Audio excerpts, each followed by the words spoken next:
Hello, everyone. I'm Larry Michael, and I want to welcome you to a very special edition of the Love Matters podcast brought to you by the Institute of Genetic Energetics. What makes this special today, well, there's a lot of things that make this special, but probably the thing that might seem goofy to a lot of you, but makes it very special to me is that the person I'm interviewing is a friend that goes back, to high school decades. And it's one of the few people from my school days that I've stayed in touch with consistently over the years. Um, Not even sure why. I think every time we get together, it's like, let's catch up with the world. And now the catch up has to be, or is going to be, around a subject that every one of us is experiencing on a daily basis. And actually, we've been experiencing it for more than a decade, but we've never really addressed it as what it is. The subject is artificial intelligence, AI, right? And our guest today is Michael Bowker. Michael is an incredible writer. He's been writing for years. At one point in time, he was probably one of the most read authors on the planet because of what he was doing and who he was writing for. But he's written fiction, nonfiction, screenplays. A brilliant man with a huge heart. And so I want to welcome Mike Bowker to the Love Matters podcast. Hi, Mike. Hey, Larry, and thank you for all of that. It's really kind. I appreciate it. And I think people see real clearly why we've been friends for so long. I think when we get together, 90% of what we do is laugh. That's true. It's true. And I left out all the anecdotes, right? All the crazy things that that we've done. And I want people at the beginning of this to really know who you are and kind of where you started. And this was actually new to me when I was talking to you last week, and I found out that like what your first book that you wrote was what, 6 years old, 7 years I old? was What was six that? years old. I had a real cool pencil, though. It's like that's almost inconceivable to me. I mean, my daughter, when she was 2 and 3, was drawing things. I was going, "Oh my God, that's incredible!" But writing a book, actually sitting down and writing something. Tell us just kind of a little bit about your background and your upbringing that made you a lifelong writer. Even though I knew you wanted to be a professional golfer at one point in time, but. Yeah, it's kind of hard to make up your mind on those things. Well, as we talked about, I grew up on a little tiny farm in Kansas. And from our actually the place where we live was actually an old barn that they converted into a farmhouse. So there were kind of some holes and stuff in it. My parents, my dad had been in World War II, had been a Marine and got out and um, decided that he was going to be a teacher. Well, teachers didn't make anything in those days. So we had this farm and we grew watermelon and corn and stuff like that. So he could sell some things during the summer, but you couldn't see anything from our farm, from the little farmhouse. So I was pretty isolated. My brothers and sisters were a lot older, so they were always in school. I was all by myself. And my dad would read to me at night. He loved to read, the great books, and so those characters in those books, they were my friends during the day, and I'd play with them all day long. And so as I say, I got so where I didn't know where love ended and literature began. It was all one and the same to me. So at one point, I decided that after he had read some stuff about this, that I was going to write a book about the Snake River. I didn't have any idea where the Snake River was. I figured they called it that because there must have been a lot of snakes in it. But I was real interested in wagon trains and people going west, and so I wrote about that. And in my book, the snakes. The book was, by the way, it was 20 pages long. Pencil, I wrote it by by Wow. pencil. I mean, and you were how old? I was six. My dad would bring the papers home to me and just hand them to me. these line papers. So I would write on it. And the snakes could talk in my book. And they got mad at the people in But the of covered course, wagons because the people weren't being nice to them and they couldn't figure that out. So they had these big discussions back and forth. Other than that, I don't remember much about that other than the topic of it. But yeah, I've been writing, and I think writing and playing sports is probably my 50-50 in my head all through. And then when you and I met in Bellevue and near Seattle, and Larry and I went, for the audience, we went the first year at University of Washington together. We drove quite a bit, and there was a whole lot to talk about, and we did, and I don't think we've stopped. it's true. It's very true. And there still is. I mean, I call you up to ask you a question and get off the phone 2 hours later, and I'm going, what happened to the time? But it's always, it's always been a pleasure. I'm so grateful for the relationship. So, Michael, you wrote a book on artificial intelligence, AI, and I think when you started this, there might have been a dozen books out. And now it Yeah, seems like there's a dozen books coming out a day. You know, exactly. I actually I said this to a friend the other day. I think that AI may be the most written about subject ever, within the next in the next decade. I think, Larry, you're going to have another, and I don't think you would disagree with me about this. There's another topic that blows AI away and always, always will, and that's love stories and romance. Uh, I was going to go there. um, Yeah. you're never going to top that. But it was last year. I got interested in AI. It just stuff like that fascinates me. Although I write about all kinds of different things, and just for your audience, so I started my career on a newspaper in Northern California and wrote. Then I went freelance for about 20 years. And I did an awful lot of writing for the LA Times. For 10 years, I wrote consistently for Reader's Digest, wrote some for the New York Times and every major newspaper in California, most of the major news magazines in the country I've written for. So it was just fun. It was just rock and roll time. Let's just do what comes up. But AI fascinated me. So I got into it. I wrote about 10, 15,000 words on the book and I stopped. I said, okay, one of my mentors is was 102 years old, and she was a psychology professor at Stanford, and she's an MD as well.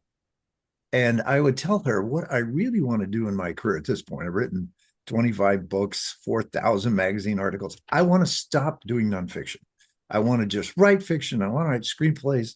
I want to write love stories around the world. And so I stopped writing the AI book. And then my daughter had twins. And I thought, they don't have anyone protecting them from what AI could possibly do. And I'm sure we'll get into that in a little bit. But if Yes, we will. I I have the pathway to do something, and how am I going to ever look at them and say, well, I just didn't do it because I want to do something else?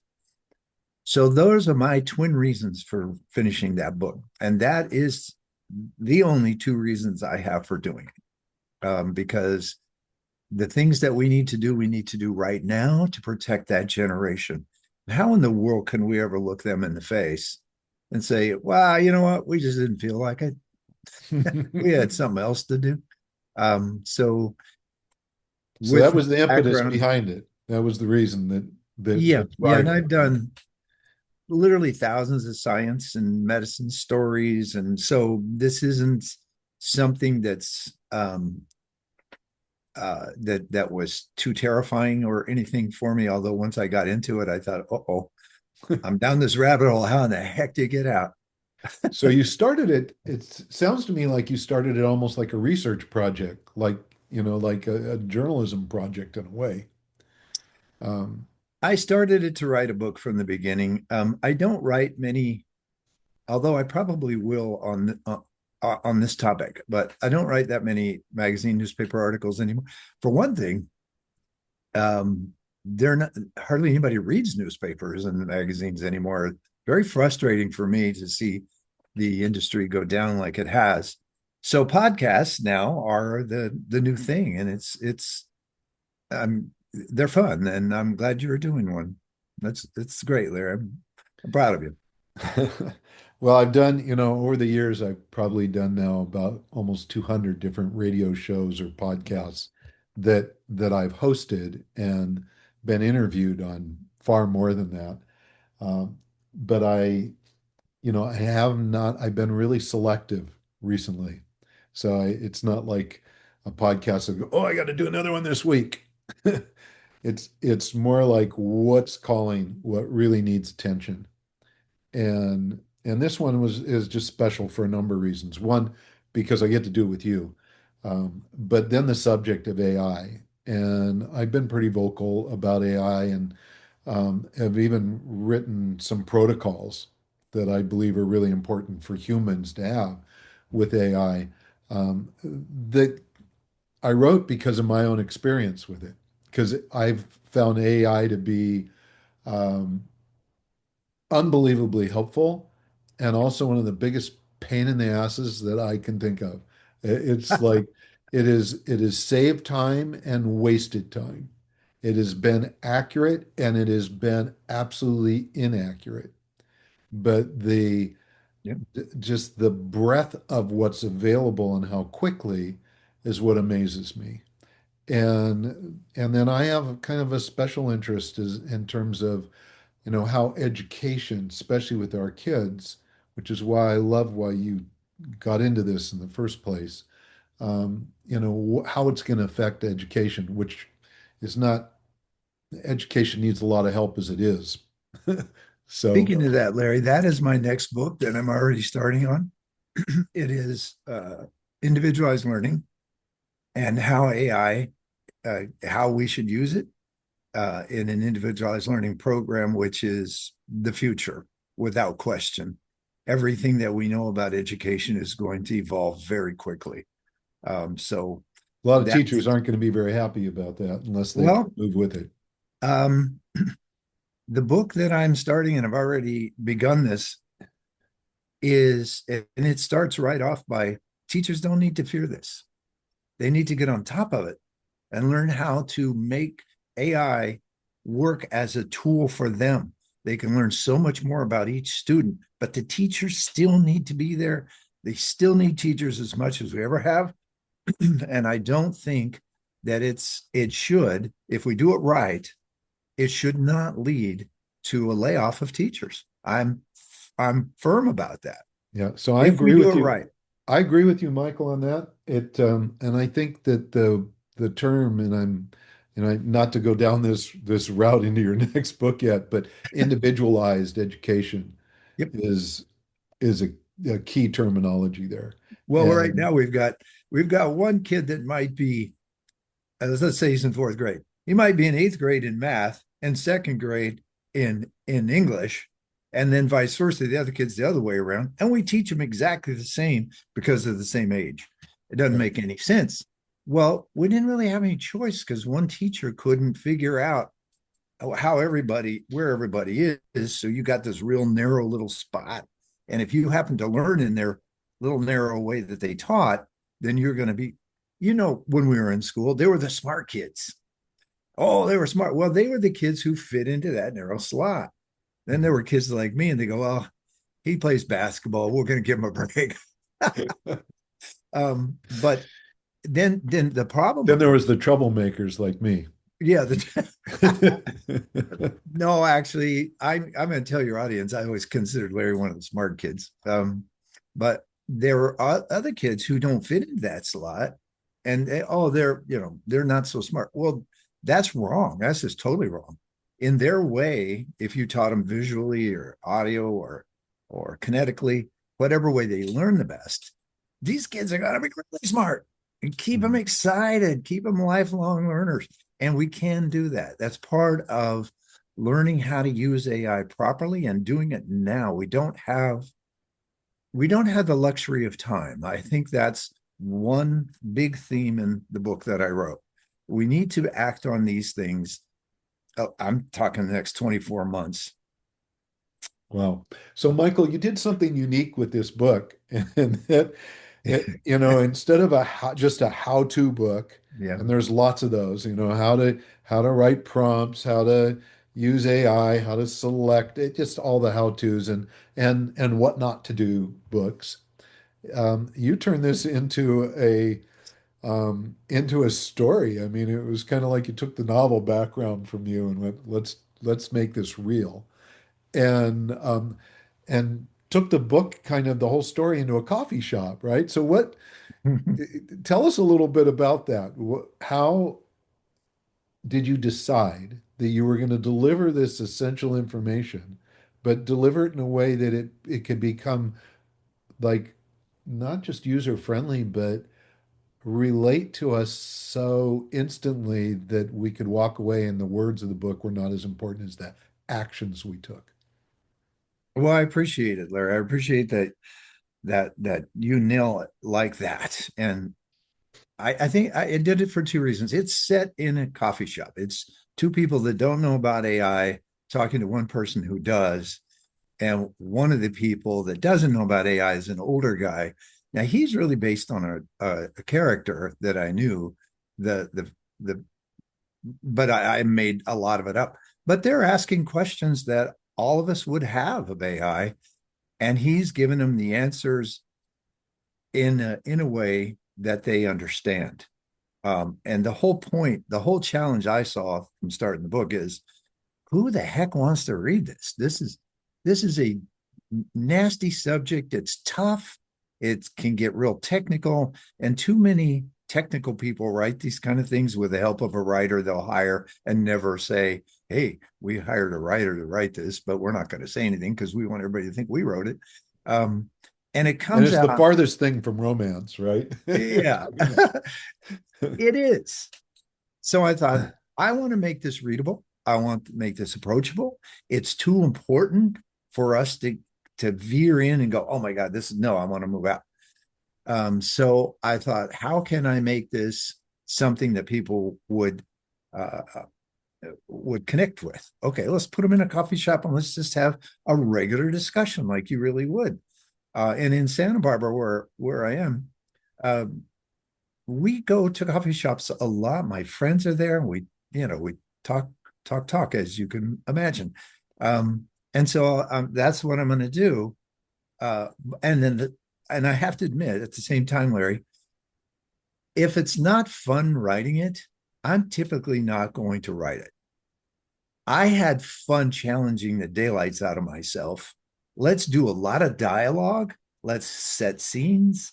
The first chapter is actually written as a screenplay. It's in a screenplay format. Um, and then the rest of the book is very dialogue heavy. It's very visual, but it does get, when we start talking about recursive learning and back propaganda and all the uh, you know the the neural stuff, it gets fairly complicated. So I kind of warn readers, you can skip this part if you want, but Lexi and Walter, my two characters, they stuck with me. So maybe it's not so bad. So let's roll. Let's see what we can do. Well, I have to tell you, Michael, the review copy I got, the original one, I don't think had the screenplay No, I put in the that in first there. chapter, but I did not expect to pick it up and read it and not put it down till I was done. And in fact, I had no business doing that because I'm working on my own books, right? My own projects.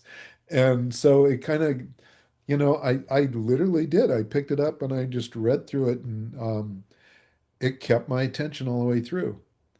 And that's pretty special considering the subject.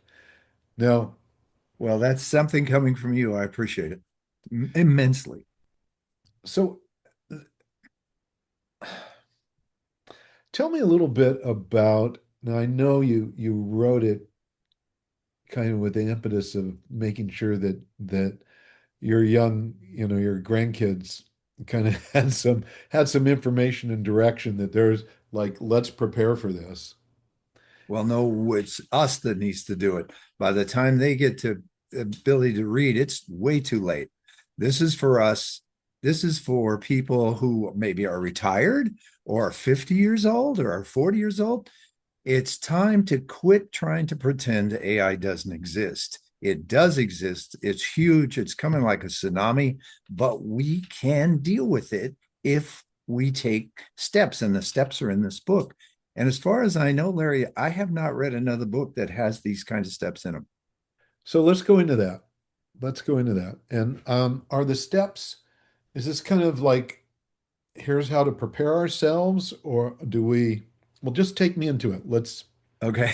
And I'll Well, ask you questions as we go. and the book has just very quickly, it tells the history of AI, where it came from. If you want to really get to understand the very basics, the very beginning, watch a movie called The Imitation Game. It's stunning. When I watched that, I went, "Oh my gosh, this truly was a major beginning of AI." And you'll see it when you watch that. The movie was made in 2014, but anyway, I don't want to get too far into that. So it's about, there's the history there. The book explains what AI is. People go, "Oh, I use ChatGPT. I know what AI is." And I go, that ChatGPT, what we're using now, are the toes of a 10,000-foot giant. AI is huge. It is not ChatGPT. It is not Grok. It is not Gemini. It is huge. It is monstrously bigger than all of that. And I explain what it is, how it works, where it came from, who the major players are in it. And I do it quickly so you can read through there and catch it. And then we get into uh, the positive things that we could absolutely change a lot of what we do, what we think about, what where our evolution can take us. But then I also hit the chapter of uh, the the real challenges that are there, and then I have a chapter about what we should do about it.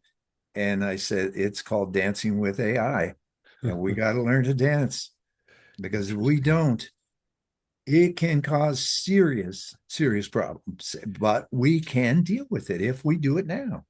Okay, so Michael, using your analogy, dancing with AI, Dancing with AI. uh, I love couples dancing. Larry, we're dancing on the edge with AI. Okay, so who is our dance partner? What is our dance partner is probably a better word. Ourselves, actually. We have to learn what AI can do, what it can't, and what challenges it brings. And we need to make the moves then. But what is AI? AI, in one word, and I have a story about this, Larry. I've challenged 100 people about this. I say, "What is AI?" And they go, "Oh, it's artificial intelligence." No, no, no, no, no, no. Tell me what it is. Tell me, it's one word. Tell me what it is. Now, I'm not asking you. I'm just saying this is the conversation that goes on. Nobody, one person has given me the answer. And when I say, when I tell you what it is, you're going to go, "Oh, yeah, I knew that." I said, "But I'm challenging you right now to tell me what it is. If you know what it is, tell me right now." Nobody does. And I'll say, "Okay, in one word, it's software." "Oh, yeah, I knew that." Uh, Everybody says that. You go, "No, you didn't. If you did, you would tell me." So AI simply is a software program that we have never seen before, completely different than anything we could possibly imagine, connected with the massive amount of hardware that's required to run it. Um, then you have a system that people call AI. But AI virtually is simply software. Okay. And it's based on mathematics, period. It does not have feelings. It does not have sentience. It does not have emotions. Can it in the future? It could. It could. But right now, it does not. And it is based on mathematics. And you'll love this, Larry, when chapter. So a question Anyway, for go you, ahead. Michael. Keep me Um, in line, Betty. Keep me in line. You okay. go No, off. no, this is good. This is good. But the question I have for you is, Now you're calling it software. Yes. How many people do you think know actually what software is? I mean, I know that Microsoft Word is software, right? Yeah, Because it's a that's little what I've been different, told, but it is right? different. Yes. So, and I use it to write with. Okay. But That's where I kind of draw the line because if you start talking about vinyl records, how in the hell do you get music on a vinyl record? Okay, there's a level at which we don't need to know any further. Okay, we just need to know that we're dealing with software because people have a vague idea what AI is. And I ask him, is it a great big circle thing going around the world? Is it what is it? Because people will come and tell me, they'll say, oh, we don't have to worry about AI. All we have to do is unplug it. I'll say it's in every computer, it's in every hospital, it's in every system in the world. How are you going to unplug that? You can't. it's in things that we use every day, right? And So yeah. absolutely, you cannot stop it by unplugging it. I was, I'm also doing a story about with a UFC fighter who is in the Hall of Fame. He's got some really cool things to say about life. Well, I was with some of his buddies, and one of them was another UFC fighter. And he goes, "Oh, we'll just throw water on AI." And I go, "Oh my God, these guys are bright. They go to college." But people just have the wrong conception about AI. But let me give you an example of the solutions I've come up with. And this Great. one, you're gonna no one that I know of has come up with this solution. So you're going to be the first one to drop it on the world. But Larry, I think this may be one of the single most important things we need to do starting 8 a.m. tomorrow morning. Let's not wait any longer. Okay. Um, the job displacement and layoffs that AI can create can be significant. Now, there's a big argument. It's going to be tremendous. It's going to be tens of millions, 100 million. Is it only be 2 million? People argue about that. And the people I've noticed who are got money in the game say, oh, it's not going to be that bad. People who are more independent are saying, yes, it could be real bad because anything that's repetitive, AI can do cheaper and better. They never get tired. It works 24/7. It's way better than humans at doing repetitive tasks and some certain other tasks. So if you can, like in one day, I ask it to do 5 different things. By the way, it did not write one word of this book. I refuse to put that on there. I wrote every word of this book. So AI did not do it. People love to ask me that. Did AI write the AI? No. I don't find it that good of a writer, and no offense to AI, but I, there are I certain I things have that it to I does. have to agree with you. I It find doesn't that I write find that that well. AI, whoops, go ahead. Okay, so now we've got this possible giant job displacement. Okay. Well, if you see all these people get laid off, it can do enormous damage to the economy. We're looking at that very big possibility. Okay, so in the book, I say, let's hope for the best, prepare for the worst. Let's prepare for the worst. Let's say there's going to be enormous layoffs. Here's my solution to that. Every university, every community college in America, right now, 8 o'clock tomorrow morning, should start creating centers for learning AI, for learning how to control AI, learning how to use AI, so that if I lose my job for AI and under my solution project, you get a free scholarship to one of these universities into that AI center so that you can learn all about AI very quickly and thus be a real positive to another person, to yourself, if you want to start your own business, or to a corporation, because you've been taught, you've got this degree, you've got this certificate in AI now. So if you get laid off, you get a free scholarship, bam, you get in there, you get educated quickly, you're ready to go to work. If we wait until everybody gets laid off, And then we wait as people try, and there's only one university here that has AI stuff, or another one. Johns Hopkins has one now, but it's just beginning. Um, it's going to take forever. And we're going to have a huge number of people laid off, which, as you know, can cause any number of problems. People get restless, people could get violent, people get frustrated, the economy goes down quickly. They're super, super rich and too many poor. We can't afford that. We can't do that. We've got to create learning centers right now all over the United States.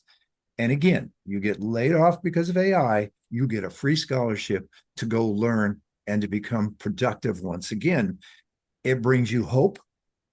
If I get laid off from AI, I'm going to sit down and be upset. I'm going to wonder about my future.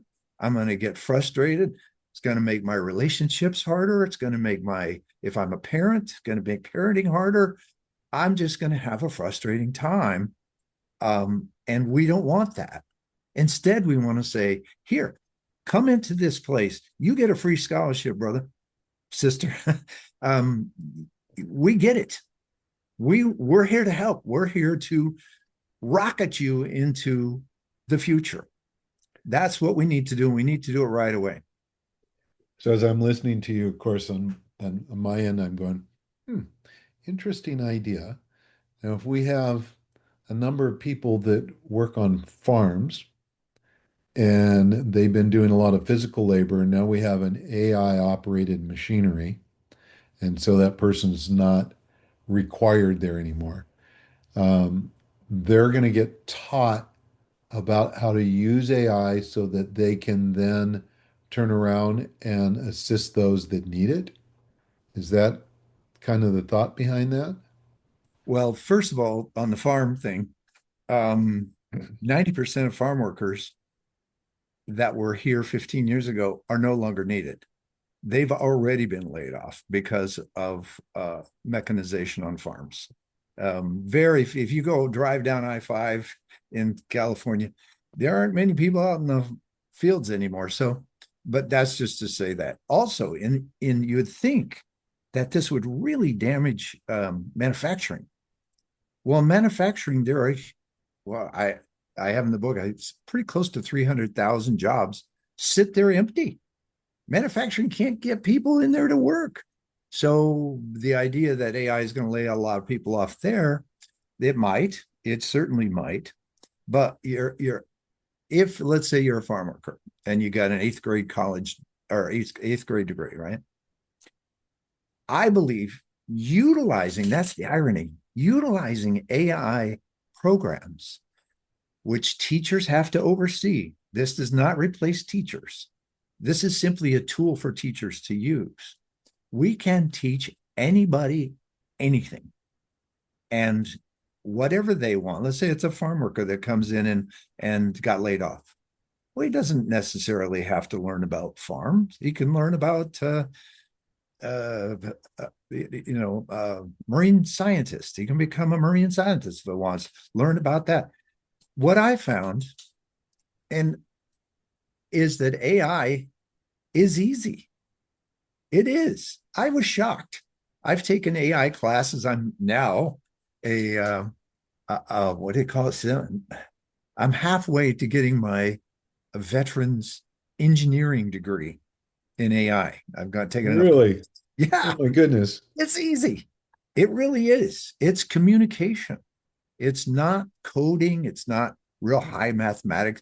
I suspect if you go one layer deeper, like you were talking about earlier about what is software, Mhm. then you're getting into that element of it. So that's there for people too who have um, want to go into the hard science part of it.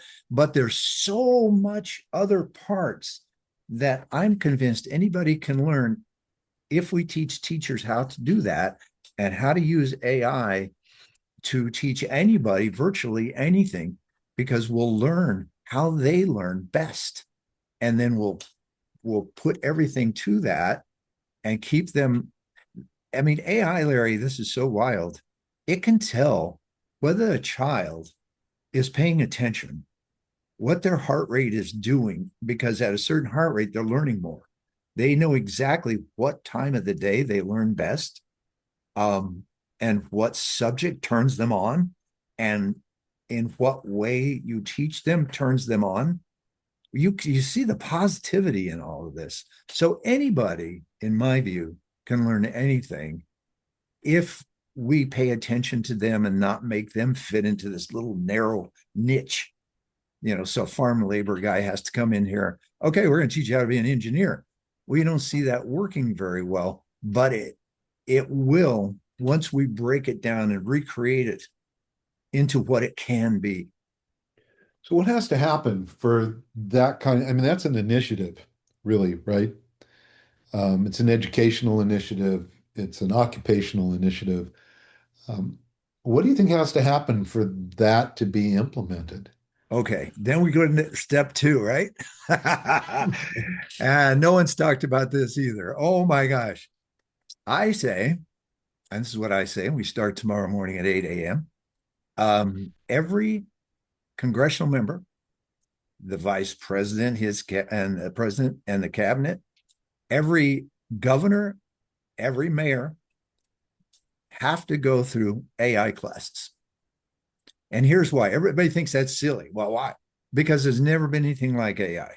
And people have to realize this. This is not like anything we have ever had in the world before. It is bigger, it is faster, it holds more danger, and it holds more positivity. And if our leaders don't learn about it, who's going to make the decisions about it? It'll be a 27-year-old on their cabinet who has a PhD in this thing, or the lobbyists. Do we want either one of them making decisions for us that will affect our lives, our children's lives, our grandchildren's lives? Do we want, and in the book, it says, Walter says, oh, I get it. So we can say to the politicians, if you don't know AI, goodbye. Hmm. And Lexi says, great bumper sticker. But it is true. We want them to know AI because it's essential that our leaders know about that. It's very much so. Let's say our leaders don't know anything about economics. We want our leaders to know about economics, right? We want them to know about what is good for humans. We don't expect them to go in with no knowledge. Well, they need to know about AI and they need to take the classes. And I was half joking when I wrote in the book, and they need to take tests. And if they flunk, out they go. Uh, but in truth, our leaders need to know about AI. They need to be forced to go to educations, and they don't have to go anywhere. They can get it online, and their whole staff should be there. They should be talking about it. It should be a subject of discussion every single day. It's It- that important.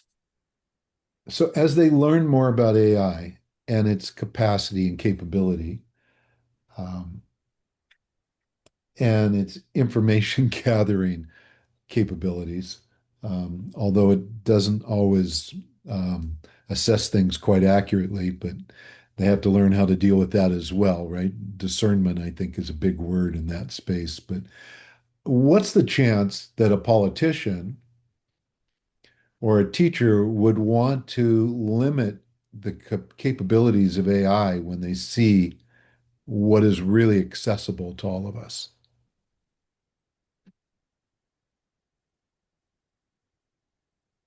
I think that there are certain, I don't think that's where you want to limit it. The irony, by the way, ChatGPT was the first one to start, right?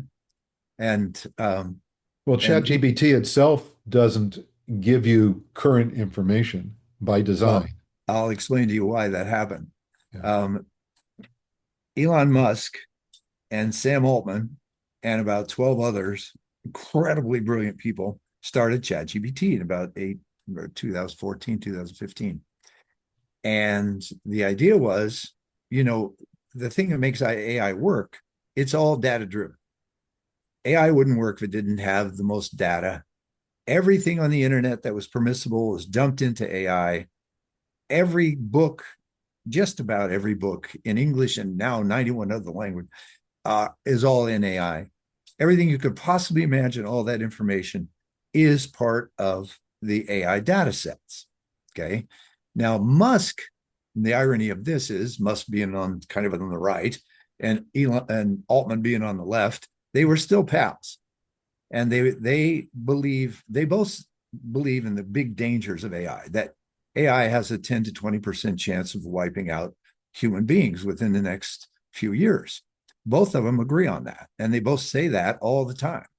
Um, so they're together for a while, and Elon says, "I want the whole thing to be open. Um, I want everybody to be able to access all the information in these data sets. It's just open." Like the guy that created, well, anyway, we'll just stick with that. And Altman said, "Nope, we can make billions by closing it, giving a little bit out. We'll let you come in and play with ChatGPT for a little while, but then we're going to close it off, and you gotta sign up for pay for it." So basically, Altman says, "I want to close the information portal," and they got into a big fight. And Elon Musk sold his and took off, and so did everybody else. They left Altman by himself, basically. Um, and then he connected up with Bill Gates, and Bill Gates gave him tens of billions of dollars to keep ChatGPT going. So that, but Sam Altman kept the open AI name. It's not open at all. It's closed. So that information, you can get a lot of information from AI, but you're paying for it at a certain level. So it's not an open category of information. So, but the idea isn't the dangers. Well, you asked me a question, I'll answer it. I don't want to keep rambling. Sorry. No, it's all right. It's now I know that there are some large language models, LLMs, right, that provide more current information than OpenAI does. Um, and There is it's no like, open AI. what's that? There is no open AI. Are you talking about Well, ChatGPT? yeah, well, there's chat, and then there's a variety of other AI primaries, I guess I would call them. And Uh, none of them are open, by the way. so by open, are you saying accessible to all information, current, up to date? Correct. Right, It's not all open to you. You right. have to pay for it at a certain level. But even as you pay for it, though, there are limitations depending on which one you select, right? Am I understanding? That's what I've been told. Um, Yeah, and the problem, the reason that, oh, go ahead. We'll get into hallucinations and no, why AI is wrong I'm just sometimes. curious, um, the differences and that how one may stand out in terms of what's accessible, the information that you're getting, how current it is versus another one. Like, would you select Claude or Gemini over ChatGPT because one of them provides more current information or more That's a accurate? tough one, Larry, because it changes. They're just dumping information. I In a very scientific way, Larry, you'll appreciate this. I said that AI is learned the cha-cha. And when you learn to do salsa, it is the beat is slow, slow, quick, quick, quick, slow, slow, quick, quick, quick. Well, the slow, slow part of AI was the dumping of information into the data sets. That took forever. That took decades. It's been pouring it in there. Now it's like a doctor going to school, it takes 10 years or whatever to get through school. But then when you go in to talk to the doctor, you got about 16 minutes. And you're going to go bam, bam, bam. He's going to go quick, quick, quick. Here's the deal. Here's what's wrong. Here's what you need to do. Right. That's what AI does now because it has all this information it collected on a slow, slow basis.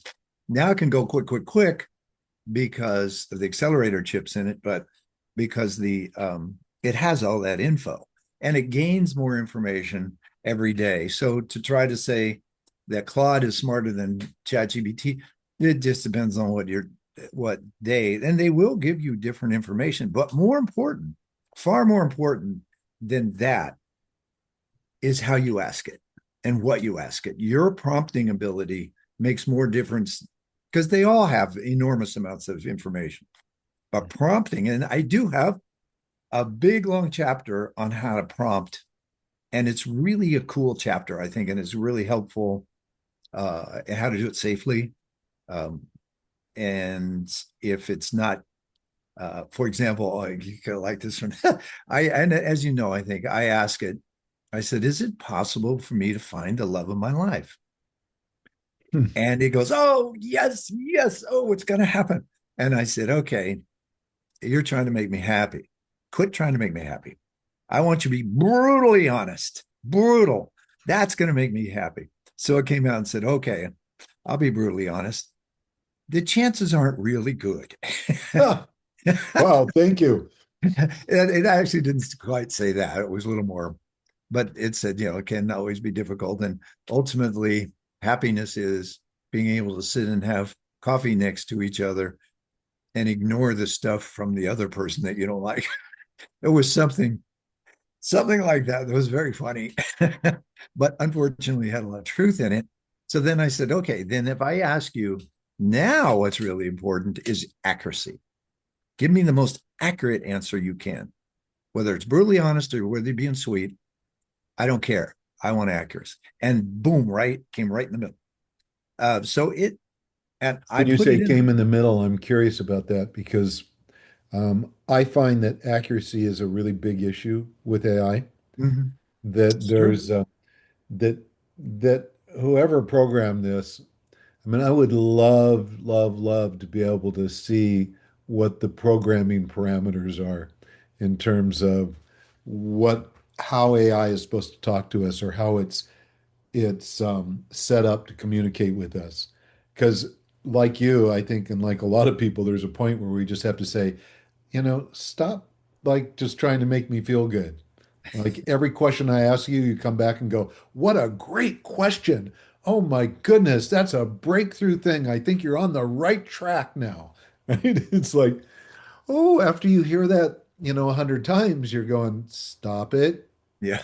Just please." He I can go to realizes the a sales real pitch. human being to ask them to tell me what they really think about my ideas versus, or how I show up or if I'm on the right track, what I Well, want after to the do with the nastiness information, right? of social media for so long, it's a real relief, actually. And I think it's going to knock social media on its tail end because we got so nasty to each other on social media. And now here comes somebody that's treating you like you're great. But the it is set up to make you want to use it a lot. And that's why That's why people think it's their if, best friend. I want to get into the romance part of it, but I want to get into what we should do right now Okay. because I think that's really critical. Other than making sure that all our government agencies take a class and, Yep. and Well, that's critical because they got to know how important this is and how it works. And I'll talk to you about how it works, but I wanted to get into um, the one of the things that is bothersome to a lot of people is the borrowed thinking, and that's what people talk about right now. Is that, oh my gosh, the kids are going to use AI and they're not going to think anymore. Well, I show in the book that that's going to happen. We're not going to be able to stop that. We don't want to stop that if we use it correctly. For example, if you have a classroom full of kids, you can get on AI and ask them a question. And then when the answer comes out, you split the class in half and you say, okay, you guys argue that the AI was right. You guys argue AI was wrong. Then after that discussion, we're going to have a discussion. Why did AI come up with that answer? How did it do that? Why was that question even important? What's the next most important question we can ask it? Okay, now we've got kids totally involved in the thinking process. And Mhm. we need to do that every single day with them instead of saying, oh, you guys have to memorize the Gettysburg Address Right. Right. So instead it's not of rote learning.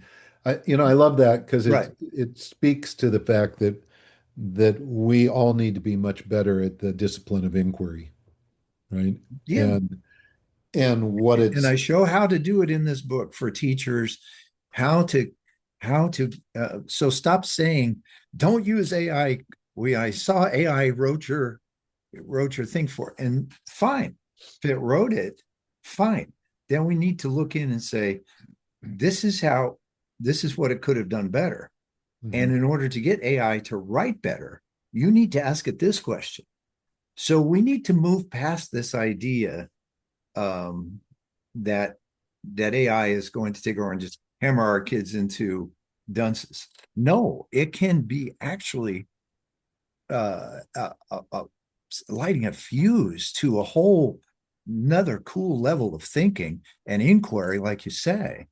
Yeah, Um, I think you're right. And I actually am learning, I don't think AI is that good a writer. no, Uh, I don't either. It but certainly it can't write fiction. Thank goodness. it can. But when you query it for information, sometimes it will come back with the most brilliant descriptions. Yeah. And then when you Yeah. turn around and this is like in the protocols I've created for myself, any information I get from AI, I go back to it and I go, is this absolutely true? Do you know that this is accurate? And how do you know that it's accurate? And I Yeah. get it to explain it to me, and I may turn around and go, well, I got it from Wikipedia. And I went, well, wait a second. We have Exactly. some issues with Wikipedia. Do we know that Wikipedia is accurate? You know, or it'll say, I got it from this scientific report. And I'll go, did you read the whole report? And and it'll go, no, I read the narrative at the beginning. He said, that's not the scientific work that was done. That's the author's way of summarizing it, which might not be exactly accurate. So go back and read the whole report. And it comes back to me and goes, well, I don't have access to that. Oh, that's interesting. So, so it gives me limitations, but what it's done ultimately is it is expanded the amount of knowledge that's accessible Yes. and left it up to me if I really want to do a good job to take that information and to skull through it and find what's really accurate, what's not, to question words that may be used liberally, right? And for me, words like I need exact definitions. Not all people do, but I do. And so, it's important for me to get that clarity if I'm going to write something I really believe in.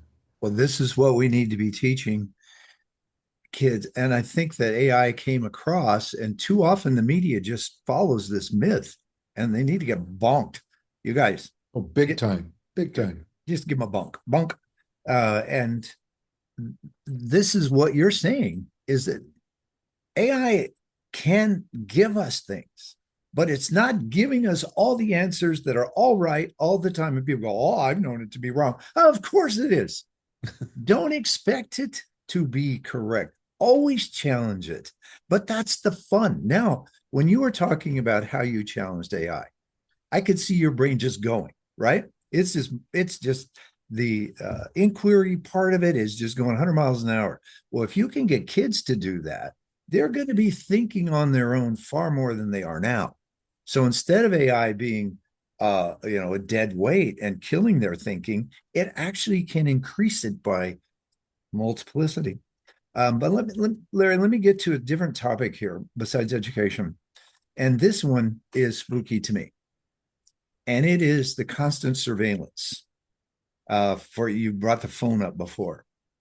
Um, Even now, they know where we are, what we're doing. They can tell our conversations, who we're talking to. But are they listening to us right now, Michael? Yes, they are. Yes, they are. I'm expecting them to be applauding and probably bringing money. But you take countries like China and North Korea, Um, they have, and you can put drones are a big part of this. They can see everybody's face all the time, 24 hours a day. And they do. And they can spot individuals in a crowd. They can track their behavior. They have what's called social credits. This is going on right now. If you do anything that the government doesn't like, your social credit rating will go down. You won't get as much food to eat. You can just imagine the number of ways that they can harm you, the government, if they have total control. Um, your buying capabilities, your overall freedoms. Maybe it's an offhand comment you make to somebody, making a joke that the government doesn't like. This kind of 100% surveillance with AI becomes, and already is, very prevalent. I mean, they know way more about us than I think any of us would like. For a while, it seemed to be okay, but um, it's an issue that, and here's what I write: if we don't trust big government to turn off the camera for us, we have to pressure private industry to give us choices of products, such as cell phones, that do not track our every move. We have to do that. And I say we need to deal with this because there's probably a camera under the very rug we're trying to sweep it under. Um, Hmm. so that surveillance thing to me is a huge issue that we need to deal with right now. I don't want government knowing every single move I make. I don't want private industry knowing every single move, but they seem to. How many times have we, if you go on Instagram, you're going to get stuff that you like, right? If you're on the left, you're going to get all lefty stuff. If you're on the right, you get all righty stuff. And you think everybody thinks the way you do. There's also AI can have a huge effect, as you might expect, in our military. Um, Already, we're doing drone attacks and things like that. The biggest issue we have had since what? You remember the Cuban Missile Crisis? This nuclear. It was just the other day, of Yeah, course. Yeah. exactly. Well, we've got countries with nuclear weapons. Well, we can blow each other up. We have been able to for decades. And for a while it was really scary. When we were kids, that was scary. They had little things in school. You'd go hide under your desk as a practice to Hmm. just in case there's a nuclear war. And And bomb shelters gradually, were a thing. gradually it went away, didn't it? We don't really think about nuclear war anymore. We don't think about it anymore, even though Russia has tens of, thousands of nuclear weapons. One of the reasons is if they try to blow us up, we will blow them up. Okay. So no one wants that because you can tell when they shoot a rocket, and we can tell if they shoot rockets at us, and we'll have ours off in time to blow them up. So that's created this standoff. Well, now with AI, you can blow them up in a second. They can't tell if we're doing it. It'll hit them before they know it, Hmm. and they can hit us before we know it. Hmm. So that stalemate thing is going to drop quickly, and it probably already has. And suddenly it gets far more dangerous than it ever was before. And nobody's really talking about that. And I hesitated even talking about it in the book because I don't want to scare people away from reading about this. But this is something that we need to discuss, and we need to have an understanding with Europe and with everybody else. Hopefully, this is going on, and they sure as heck wouldn't go, "Hey, Mike, you're a journalist. We're going to tell you what we're doing with our nuclear weapons." Of course, they're not going to do that. So there's a whole bunch of stuff I probably have no clue about what's happening. I'm hoping they're working in that direction to deal with that singular issue. Now we get to the final, and it's not final. There are many ways that AI can damage us, but let me talk about uh, recursive learning real quickly and how it works. AI doesn't really think the way we do. at all. It does think, and they call it machine learning. Um, it learns in patterns. It has access because of the accelerator chips, that's the most underrated part of this whole thing. These accelerator chips they could put in. The human brain works at about 267 uh, miles per second, right? I mean, we can touch hot stuff anyway. We can think pretty fast. We're fast. Well, AI is in the millions per second, not 207 millions. It thinks so much faster. It can act so much faster, process information so much faster than we can. And it goes through and it puts together patterns. It says, okay, you say the word diapers, we're going to put together patterns that mother, father. And ironically, one of the patterns they put together was beer. And because when people go into grocery stores, a lot of the people who buy diapers also buy beer. Because if a guy's going in, he's buying them both.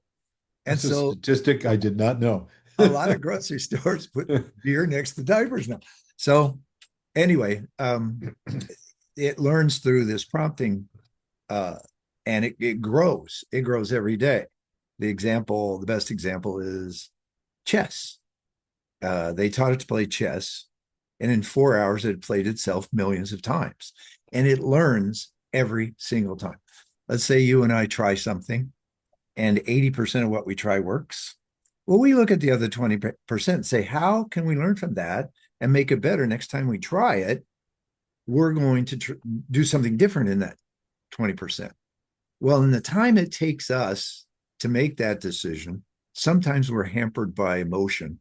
My God, we blew Sometimes, it. did you say sometimes we're hampered by emotion? Sometimes I we would say the we're not going one, to try it again. We failed. Ah, well, AI never has that problem. It tries new things. Like I said, it plays itself millions of times in 4 hours, and it tries new things 24/7. It never stops, and it learns each time. Well, after that 4 hours, no human being could beat it in chess. That's how fast it learns. That's how powerful it becomes. And there's no question that right now it's as smart as the smartest human being. But it will learn so fast, it's going to eclipse us by a mile. And people go, so what? All we have to do is unplug it. As I write in the book, it's going to be too smart and it will kill the kill switch. It knows exactly what we would do to turn it off. Okay. There's no question about it. So, in a short period of time, it will be far smarter than we are. And it's able to keep going where we cannot.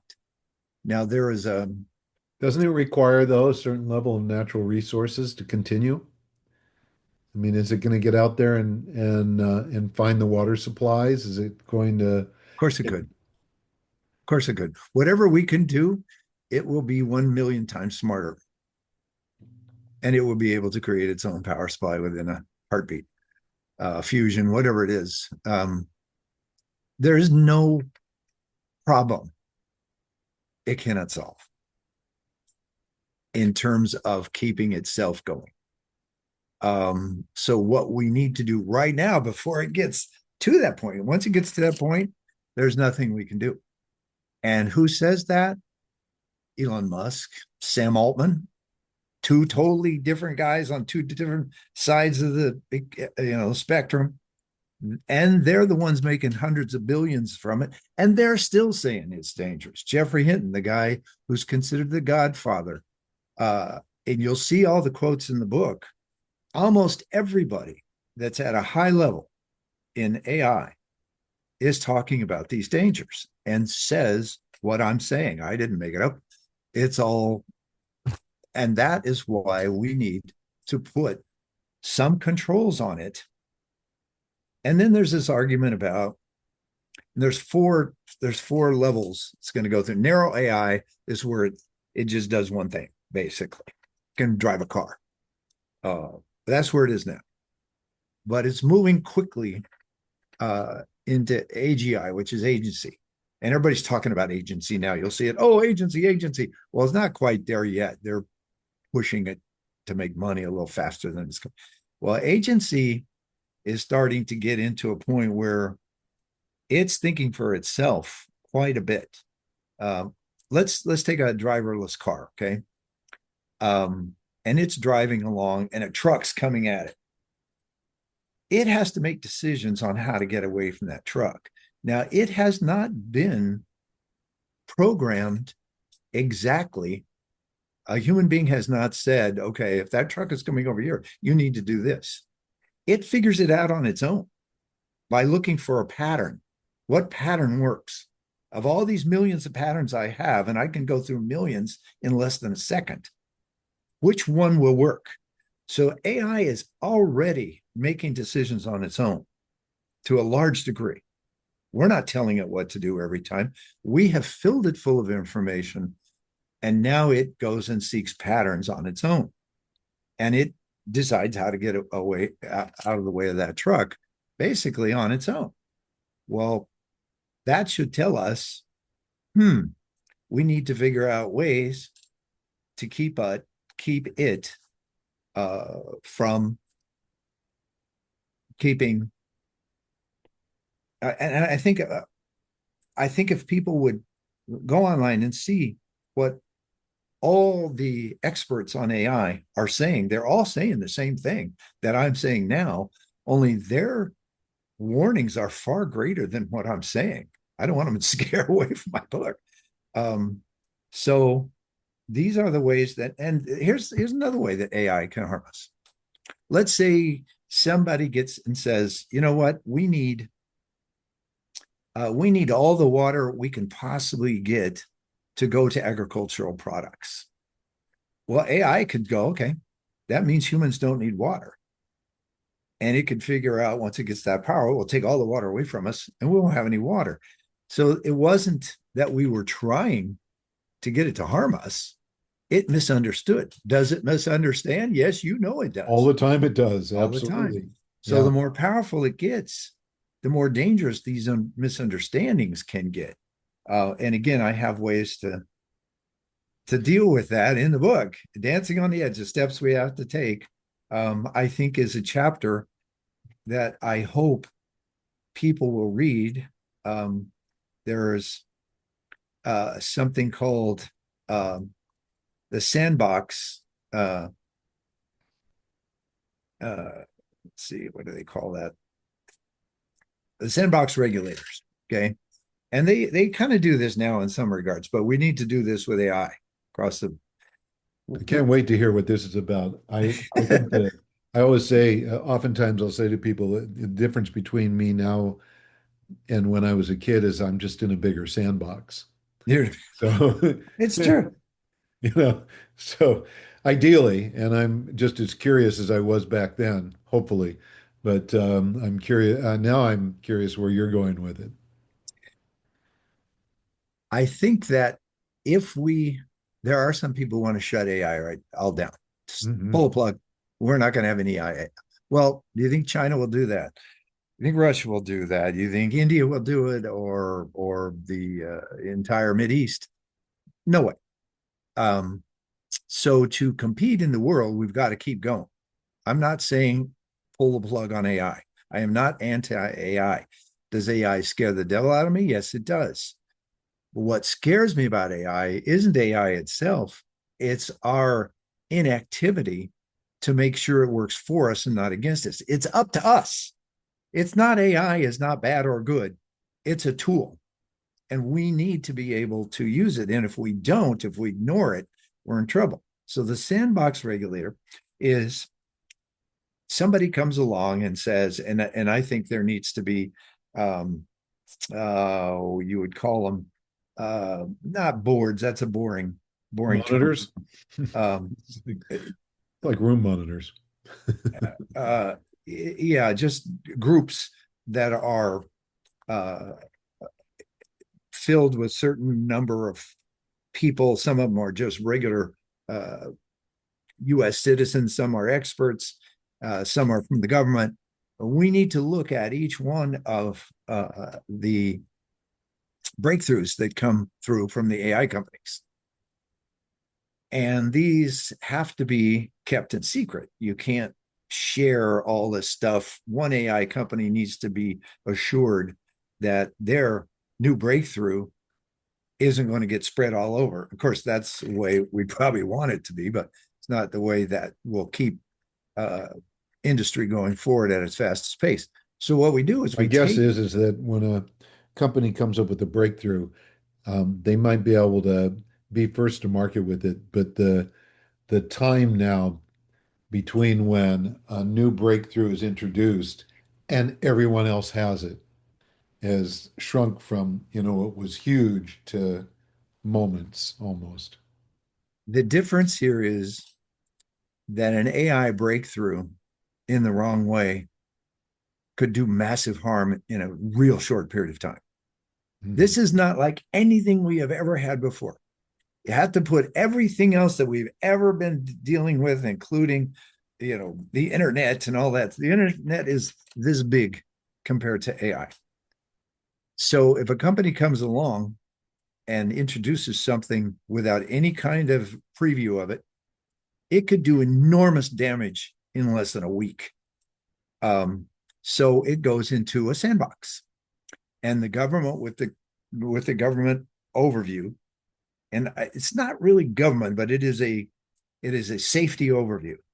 They allow it to go and to see what happens in this boxed in area. You get to work, and we'll watch it for a while and make sure it doesn't do great harm.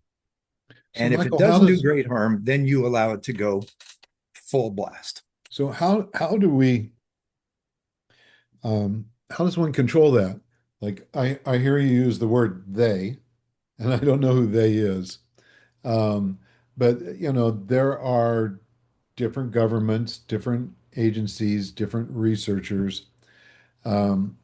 I don't foresee, at least in the foreseeable future, maybe this will happen in years, maybe a lot longer, where the the inhabitants of this planet work together to control or to somehow protect themselves from AI just going off on its own.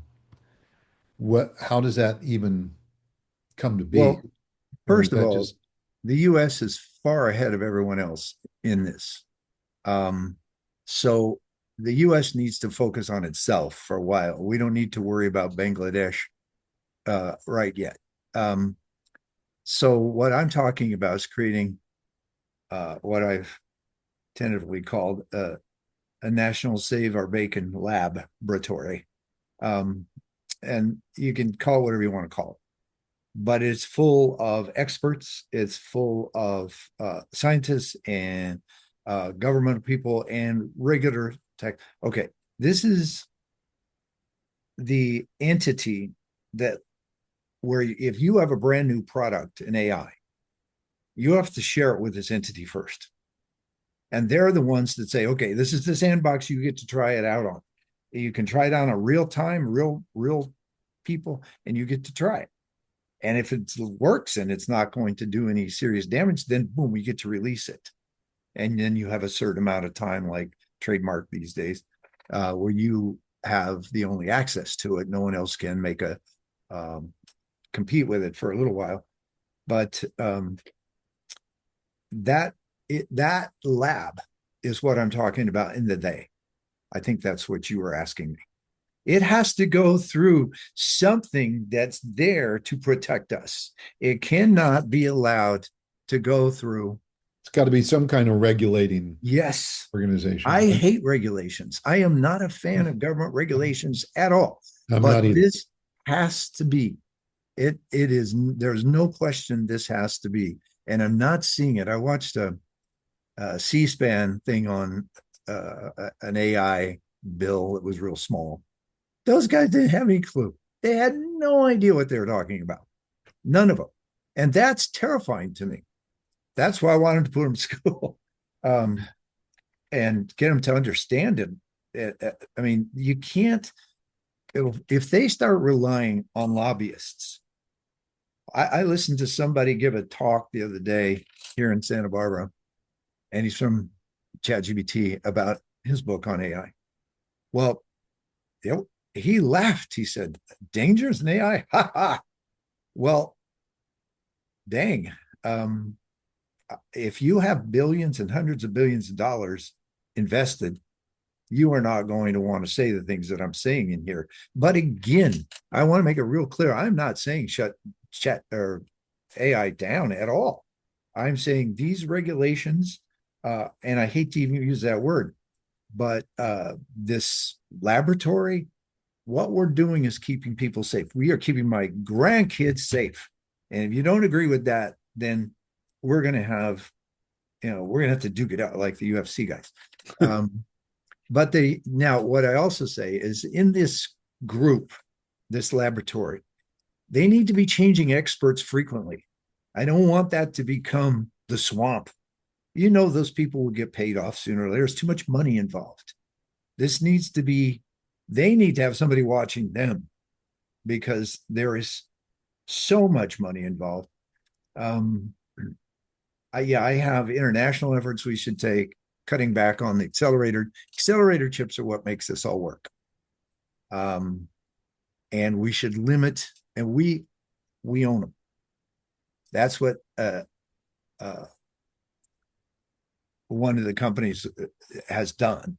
And one of the top companies just makes these chips. Well, should we be selling these chips to some of these countries that don't have our best interest in heart? I think we maybe should take our time in selling them those chips. Um, It takes an so enormous amount of responsibility and consciousness and awareness of where the potential traps might be or the loose cannons might be. That's increasingly more and more difficult to identify. that's why the politicians need to be constantly updated. This is unlike anything we've ever had. Maybe you could compare it to World War II. The politicians were updated every day on what was going on in World War II, and they all listened and they all paid attention. This is the most important thing in the world. AI to me is the most important thing in the world. And the politicians need to pay attention every single morning for an updates on what's going on. It's that important. Um, because AI, people go, well, what's it going to do? Shoot us with a gun? It has access to and can shut down if it wants in a short period of time. It will have this ability. Every energy source we have, every hospital we have, every electrical element of our lives, um, everything in our computer, it can deep fake. It can act like somebody's attacking us when they're not. It can So do, that's the direction of AGI, right? yeah. And then AGI, after AGI, um, there's a third one, and then the fourth one is singularity when it works for it's by itself without us having any say so whatsoever. Now, some people say, "Oh, singularity isn't going to happen." The more money you have invested, the less you're going to want to talk about singularity. But it can very well could happen. And the other weird part of it, Larry, and we can get into this other part. I think you're going to enjoy that part. Is sentience, and that is, will AI gain feelings?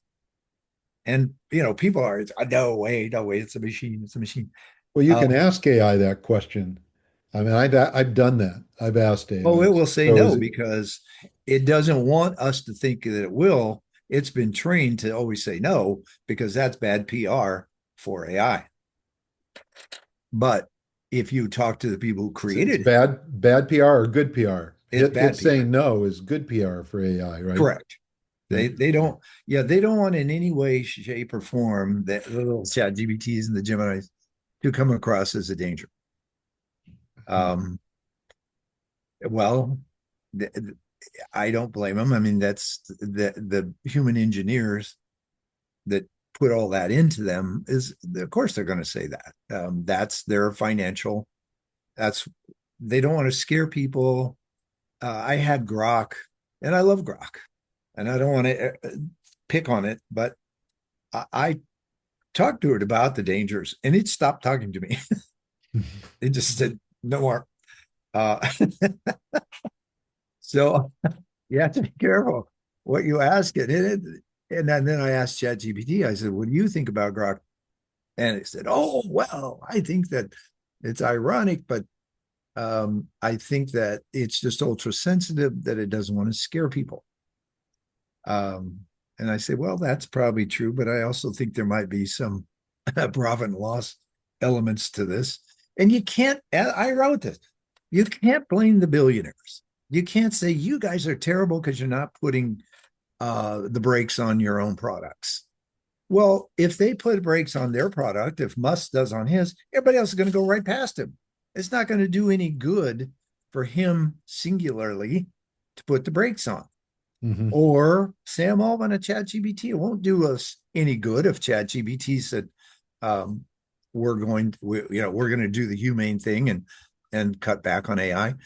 So I don't really blame them.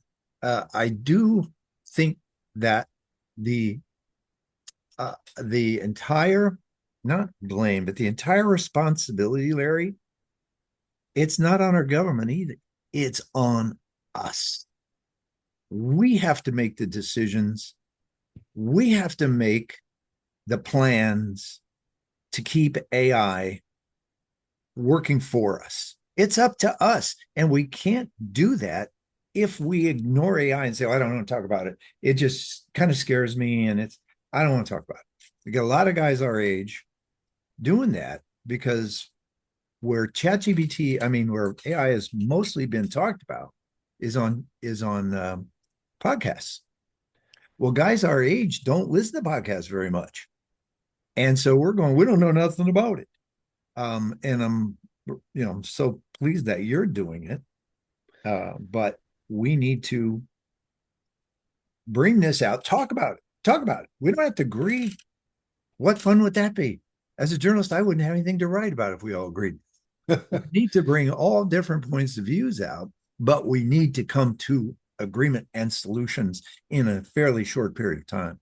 Well, we have to be, Michael, what I'm hearing is that we need to be cognizant, not just cognizant that we must be involved, that we must be aware of what's going on, and we must be a voice, right? Yes. That those are huge asks, um, especially if we look at history, or and let's just in the last couple hundred years, we have had voices in small, powerful groups, right? But a worldwide voice we've never seen. So how do we wake people up, not just to the need to do this, but to the point where they know they must do it? It's like lots of us can say we don't want war. I just don't want war. I don't want anybody. I don't want any killing. But we don't think we can do anything about it. Well, We're we aware can. of it, but And what number one, and I am such a good marketer, Larry. I haven't even named my book once. But seriously, all of this I deal with, I give solutions, give the problems. I explain what AI is, and it's called The Little Book of AI. That's it, The Little Book of AI. And you can find it at littlebookofai.com or on Amazon. You can read it. You will understand what AI is, where it came from, who created it, and what it was meant for, and what's happening with it now, the positive parts that we can use it for, how it's going to affect different entities, the industries, medicine. Medicine probably is its number one most positive. Education and medicine. I could see it just doing amazing things. But in this book are the dangers, specific dangers that it presents, and then the solutions that I feel, and some of them I've never seen brought up before, except they came to my mind.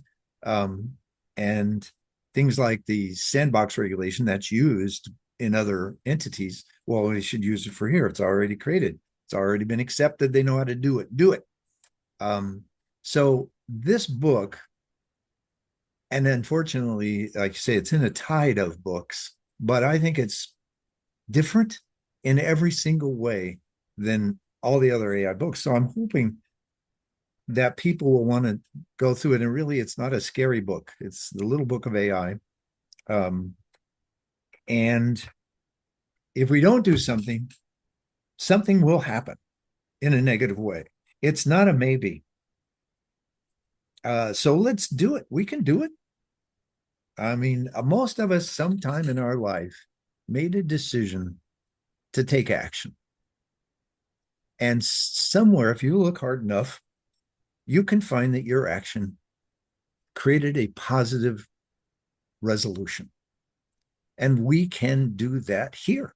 We just have to believe it and say, instead of saying, oh gosh, I'm old and I don't want to fuss with it anymore, we'll let someone else take care of it.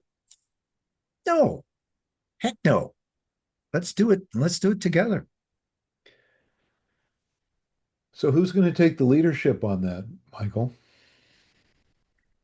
Well, I'm hoping this book can be maybe a light. Um, and what comes after this would be, I'm going to send it to all the politicians. I don't think many of them want to go to school, but um, there some of the solutions in there might be helpful. But this is what I do best. I was going to run for office years ago. I think it would have done fine, but I think you and I are both the same. I think in a way that we would both get bored, and we'd want to go. We can't sit through 12 meetings a day. We've got to go do something. So I'm doing what I can to make this happen. And I think that if enough people gather this information, that things will happen. Real positive things will happen. You got to believe that. Well, I want to believe that for sure. And I do believe that the level of connectivity that we have planetary on a planetary level is far greater than it's ever been.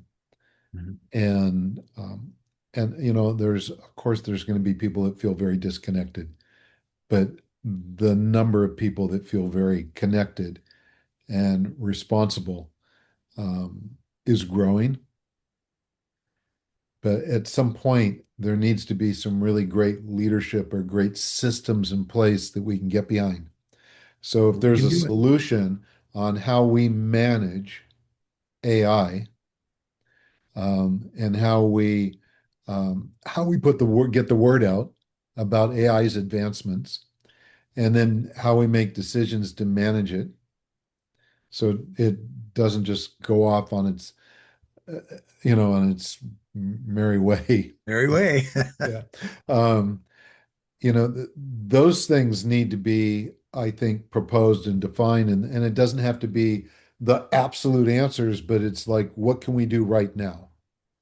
Yeah. And we need to And do it right so now, the right not two now years thing from that now. I hear from you is get educated about AI.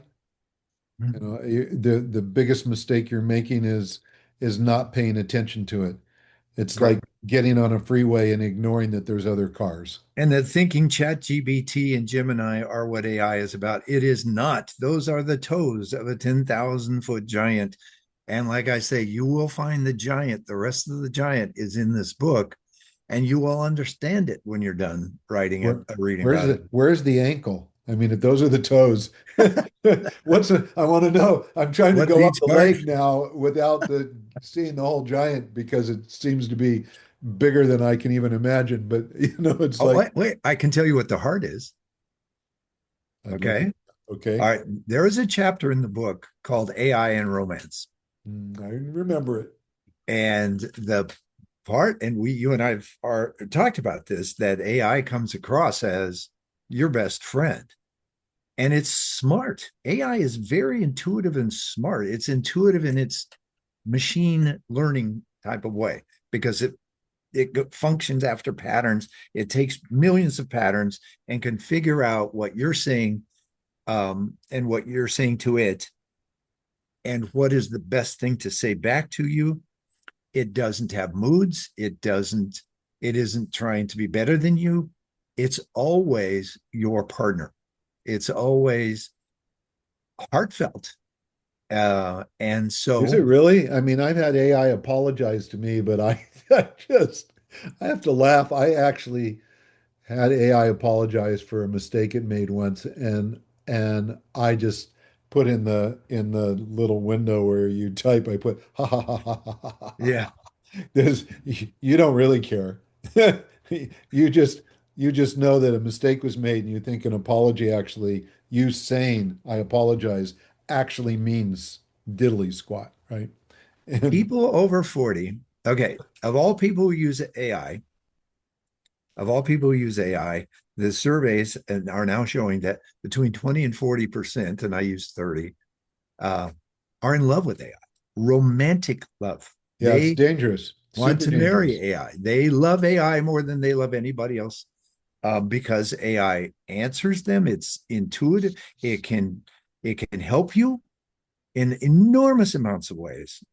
Okay, now people over 40, we're down at about 5% in love with them. People 25 and under, they're about 80%. They believe that AI has feelings, has emotions, that AI is living, and they are in love with AI. And I think that's maybe the loneliest generation as well. Um, so we've got these people in love with AI, and I've met several of them, and they got mad at me, Oh, I and have two. I have two, they and it's like and well, listening, we I'm think, how going, can you be in love with oh the my machine? goodness. You know, Yeah. so there it is. Okay, now let's go a step farther for fun, because I have a chapter about robots too.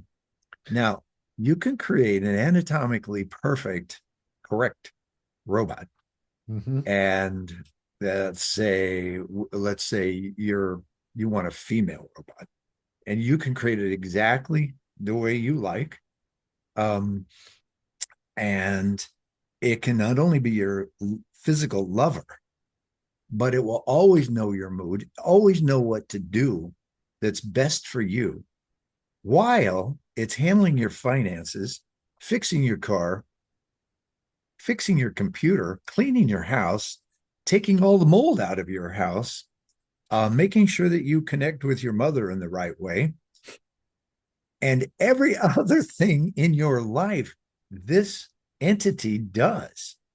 Now, none of us have ever been in a relationship where the person we're in a relationship with does all those things, or even 1,000th of them. Could we So, program them to argue with us as well? yeah, but you have an on and off switch, Huh, a volume switch. not the There's same. there's no moods.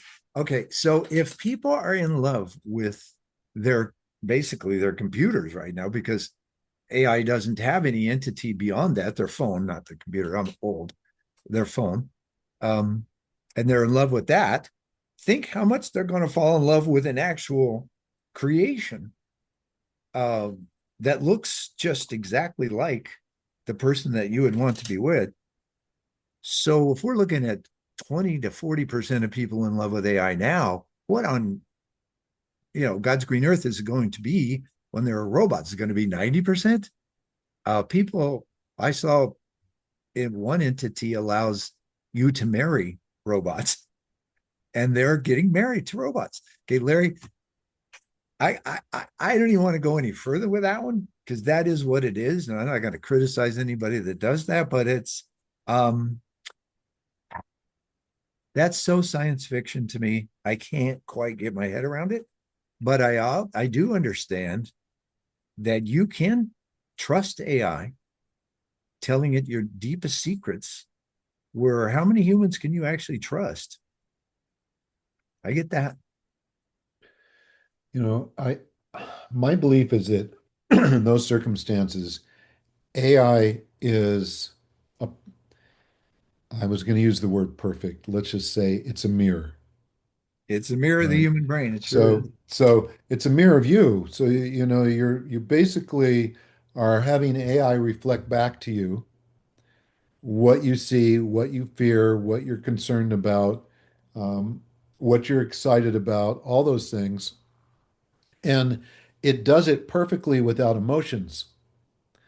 Whereas if Michael, you and I have a conversation and I feed something back to you and you don't like what I say, you go, you know, you asshole, we don't need to talk again, right? It's like I don't want to deal with you anymore. And you're just off. But with AI, you can go, well, I don't think that's true. And it's going to continue to reflect back, well, you might not think that's true, but let's look at these things, right? And It is it a does perfect it, partner. yeah, it's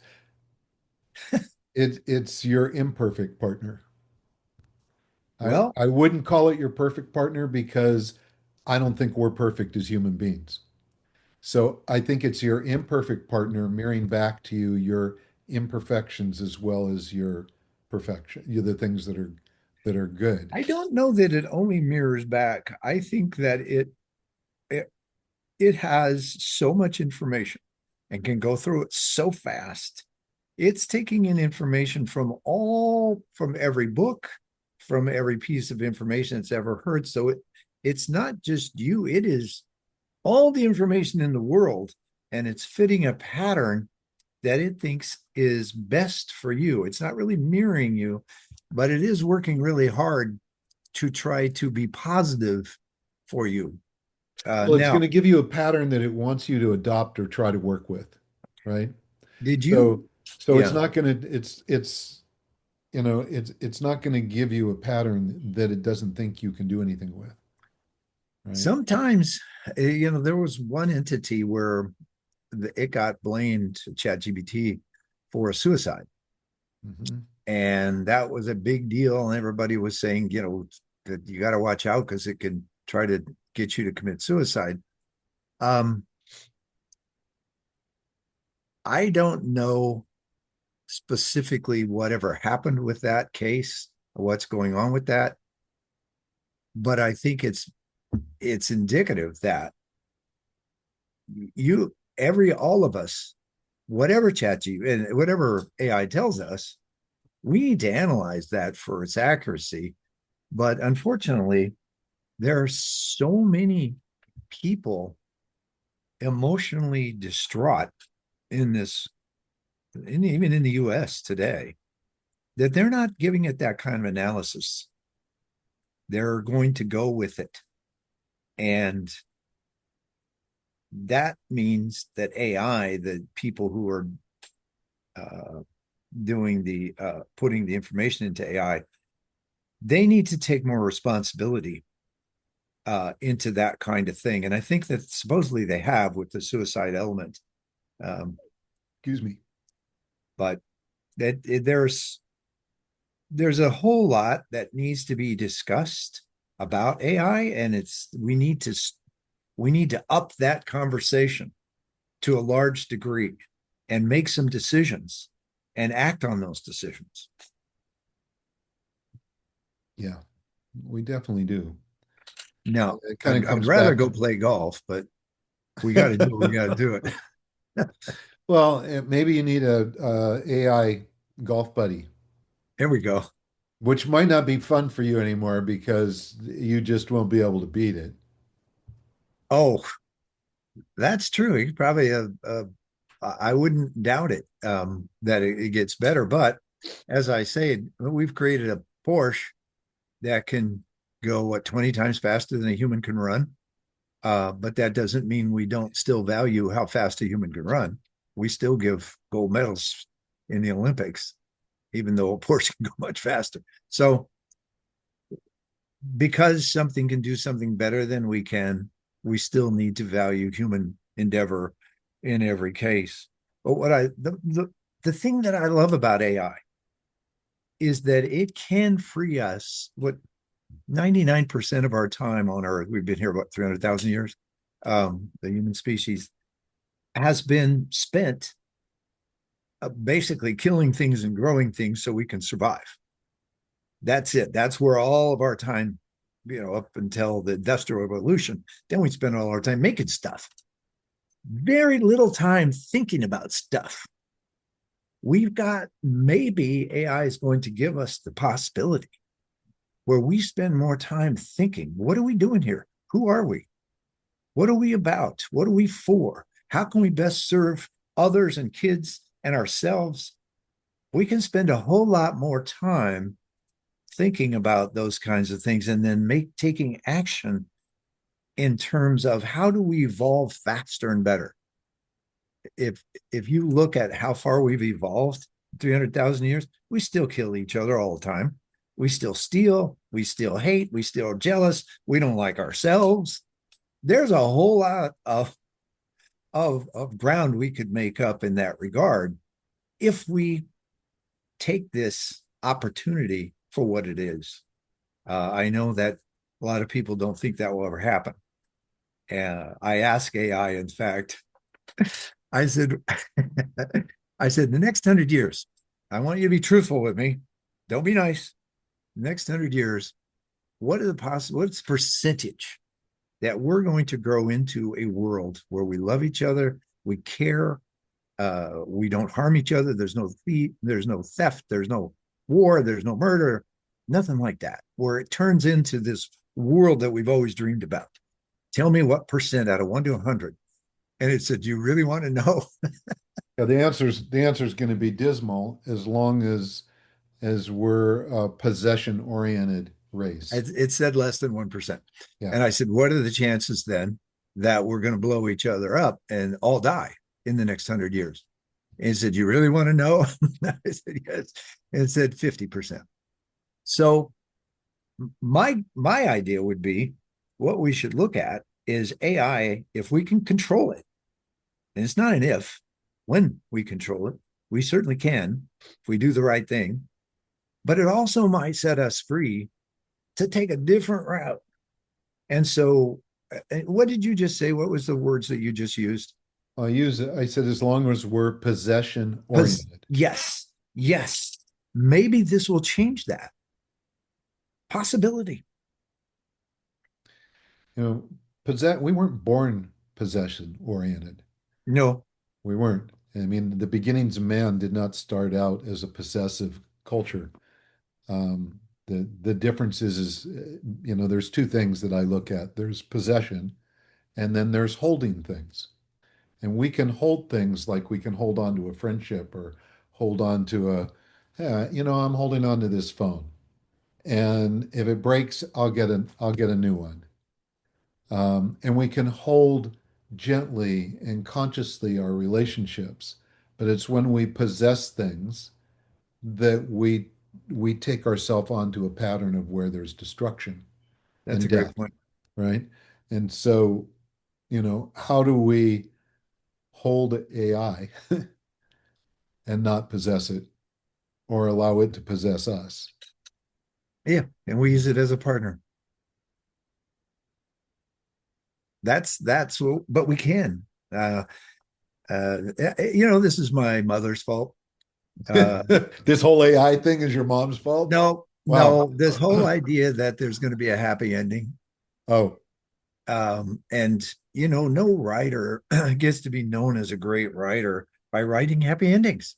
You got to have some dark ending. Um, you know, and I have not been able to do that's so that very well. disturbing to me, that And piece. I tell my mother, I said, "Your fault. I'm not an overwhelmingly known writer around the world because I believe in happy endings. But I think we can do some positive things with this if we start now." Okay, so to tie it up, give me an action plan, Michael. It's in the book, brother. The little book of AI has an action plan in it. Oh, now you're just teasing me to go buy the book. I already bought the book. I want you to remind me. I did, by the way. Even though I got the advanced reader copy, I was hoping I would have it today so I could hold it up and go, look, here it is. But Amazon wasn't quick enough for me. Well, number Um, one, we get people to understand that AI is something that needs attention right now. And I think that teachers need to teach it. There needs to be 24-hour open hotlines that if you've got a question about AI, you can call and they'll give it to you, and it's not run by lobbyists or people who have profit on the When in that maybe what happens if that's an AI chatbot? the well, we have to make it so it's not. It probably would work if it was programmed correctly. But more than that, Perhaps, yeah. the big thing right now is, like I say, get the universities to create these AI centers so that we can get people trained right away. When they get laid off, they get a scholarship to go in there and get trained so that they can become a leader and up on top, and they won't be depressed and they won't be out of work very long. We have to do that right away. We need educated politicians. We need that laboratory, that's overriding laboratory thing I was talking about. We need the Mhm. sandbox regulations. We need a constant communication with other countries. I mean, if you think, well, other countries will get it and they'll use it. Well, they never use nuclear bombs on the US. There's reasons. We got to use the same things that we did there to keep that from happening with AI. Usually, if you create a profit uh, Incentive. motivation for companies or for countries, they'll do it. They Mhm. want to get into it. But most of all, we need to understand what AI is. It is not ChatGPT. It's way bigger than that, and how it works and why it will go past us in terms of its ability to think, and not be scared of it, but rather, how do we use this? Because it has this positive potential. How do we use it in schools? Like I said, I have a book coming out on that. How do we use AI in schools? No teacher should be laid off, but AI can change education dramatically in that regard. My parents were teachers. I'm all for teachers. Right. They have to be there. All Um, right. So Michael, yes, I could go on. yeah, and I'm listening to you and I'm big on the term advocacy, right? I think that there's very few people that are true advocates these days. We don't even advocate for ourselves often enough. But when I hear what you're talking about, I'm an advocate for those steps. I really am. I believe in them. I think you're correct. And um, the practical side of me, the side of me that works with, my clients on a daily basis is what do you do now in the present, in this present moment? How do you show up and encounter the things that are important to you with a level of personal responsibility? And so and you may not have these particular answers, but I kind of want to hear what should I do when I sit down at my desk in the morning and I fire up my computer and there's Claude or Chat GPT saying good morning to me. You know, is there something that I can be doing to be moving in the direction of the things that that you advocate for and that I agree with I think on a daily using basis? Like, on a daily basis.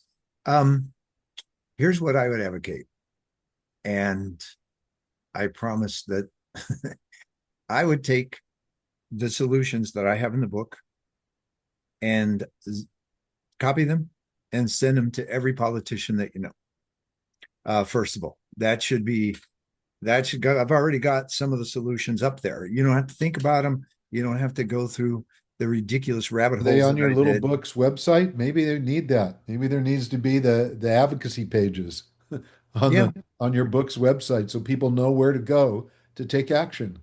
You don't have to be a politician, Michael. You can be bigger than that. yeah. No, I think that all of this should be brought to their attention, and I'm talking on a local level, state level, federal level. Global level. Take that part and just send it to them and say, this needs to be, you need to do this and whatever else you can think of, but that's a good start. Now, using ChatGPT or the AI, Gemini, and I love Gemini, by the way. I love Claude. I love them all. I play with them all the time. Um, there isn't anything that you can do, I don't think, that will change what they're doing. I think what you need, what We need to everyone needs change to what we're do, doing, not what they're doing. I well, what think. we can do is analyze their answers Hmm. and keep prompting them like you're doing, exactly like you're doing. Bug them and say, I need your sources. I need your answers. Um, it's just a tool. It's like how when we use our car, how do we get our car to change? That's not really where it's going. The change is going to take place is using them. Um, I think schools need to be really need to change quickly. I'm not even sure where universities are going because AI is going to take out 80% of what they're teaching. It's, Hmm. a second grader can learn that Hmm. kind of stuff. So universities need to say, okay, we are going to change because there's a whole lot people need to know, but it's not what they're being taught now. No, Um, I got it. It's like the universities could change to be more vocational again. yes, yes, but I also think in another way, and I remember you and I loved philosophy classes. Um, Another way they can become more philosophical because we're not going to have to repeat. We're not going to have all these repetitive jobs anymore. AI is going to do that. We're going to have more time to think about philosophical. Why is it, Larry? And I often wonder this. You go back to Socrates, what, 2,000 years ago at least? Um, and he's considered smart, and we need to learn from him. Where have we been the last 2,000 years? How come we didn't evolve right past him so that his ideas make us think like a first grader? We're so far past him, we haven't. That's what we need to focus on. How do we evolve as human beings? And what do we want to evolve to? What are we aiming toward? We don't even have that defined. What are we aiming toward? What do we want to become? Do we want to become God? No, I don't think so. But we do want to become something far more than we are. Well, what is that? How come that isn't a major class? In Denmark, the only place on earth they have classes on how to be happy. We don't have any classes on how to be happy. What makes us happy? What's the most important thing on earth? Be happy. Well, you're How not come going to we don't find talk that in about that? schools, but you'll find it elsewhere for sure. You don't. There's no class on how to be happy. I've looked. There is none. So why isn't that? Why? And so that's where we need to go. What makes us happy? Why are we not unhappy? How do we make other people happy? Satisfied. Now, the other danger here is that, oh, Larry, I got to tell you one more thing. We got time for one more thing? Yeah, This, but first I just got to do that before you go off the happy thing. I was going to say, you can come to my retreat in Cabo in March. It's about how to be happy. oh, I'm coming. Oh, in March? Tell Yeah, me about it. What date? it's March 19th to the 24th. I'd love to do that. So, Love to do that. That's a, here's the weirdest part of all. Are you ready for the weirdest thing? The weirdest thing I think in AI is is called a neural network, and it's a neural link. We have neural links and we have neural networks in our brain, mhm. and they created AI much like that. Information has to go through there. They are now putting neural links of AI into humans. And it used to be they had to drill into your skull, but now they can put it through your wrist and put it in there. And it can do things like you can see through someone else's eyes. Somebody now who is totally uh, paralyzed, can now move a cursor on a computer because the computer has the neural link and it can tell what's thinking. Okay, now let's extend that further.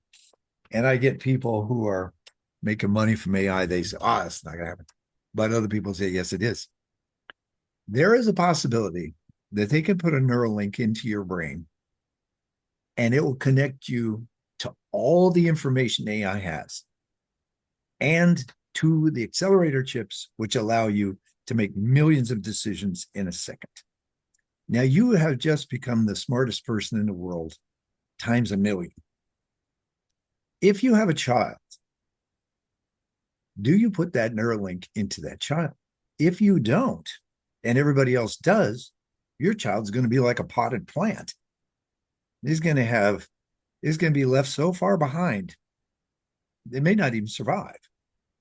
So now, if every other kid gets a Neuralink and has connections into the AI and can make those decisions, do you have to do it? And if you put it in your child, where does that leave you? You're the potted plant. So you got to put it in your own brain. Now, are we part AI, part human? What the heck? This gets real freaky real fast, but it's coming, according to many scientists, I will say. And so, why aren't we talking about it? Why aren't we making decisions about what should happen regarding that now? It kind And of still, scares the bejesus it out of does. us, right? It It's like, does. But when I had those two, when my daughter had those two children, I thought, I can't let this scare the bejesus out of me anymore. I can't say, oh, I don't want to think about that. I want to go play golf. I want to write a book about a love story in Paris, which I did, by the way, and it's going to come out in about 3 months. um, it's something, all these things we need to bring to the surface. I'm not saying we need to make a decision on that right away, but we need to talk about it. We need to talk about it being a possibility and what happens. Do we want that to happen? And if some kids get it and some kids don't, it's going to make the weirdest world you ever saw. So anyway, I'm just saying a lot of these imagine things what we that need to does to our discuss. educational system. Is that freaky? The Neuralink, man, that may be the freakiest part of all of the AI to me.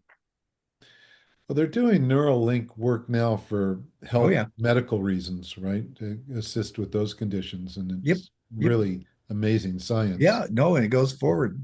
But the fact is, they have done it, and it's Mhm. the first one they did was and it kind of fell off and didn't work as well. I don't know where it is now, but the fact is it can be done. And what I'm saying is a probability in the future. I'm not saying it's 100%, but the fact is you could access all the information in the world in milliseconds. Whoa. I think I would become a much better putter. I could figure out exactly how that ball is going to break. Now, I'm just making a joke, but still, it's You a know, freaky thing. already humans, we have this thing called the RAS, our reticular activating system. I'm sure you've heard Mhm. about that, right? And it protects us, if you will, it keeps us sane because it Has it has done a good us, job? well, if it wasn't there, then all of the influences, both energetically and intellectually, physically, all those things would be hitting us all at the same time. It would drive us crazy. We'd be overwhelmed. Yep. We'd be overwhelmed. So what do we know? We know that a human brain, I think, can compute 200 things a second consciously, but like seven, these numbers are all wrong, but they're proportionally probably correct. 200 things a second consciously, but 7 million things a second at the subconscious level. So, that's how powerful our brains are. So if we're connecting now to a piece of software that is providing all the information that is available in the world, how do we even as a physical entity work with it? Is it going to have its own reticular activating system built in so we just don't go crazy I with don't too think much anybody input? knows that. I don't But know. I really hesitated to bring this up because this gets so freaky that people want to back away and just say, I don't want anything to do with this. I don't want to even think about it. It's too much for me. I probably shouldn't even have brought this up in this conversation because there are things that we can do about other effects that AI has Mhm. that are much more practical and something we should focus on. Um, so maybe you'll have to edit that part out. No, I'm going to leave it in because I think it's real. Michael goes into the stratosphere. No, Um, it's Michael, it's real. It's not science fiction anymore, and there's lots of questions around it.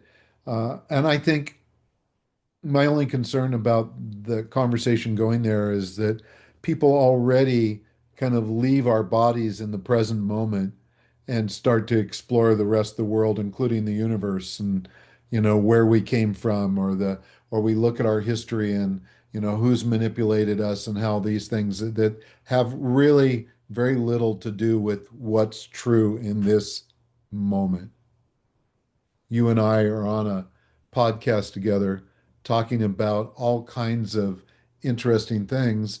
And we're talking about something that is very much in our reality in this moment. We can't escape it.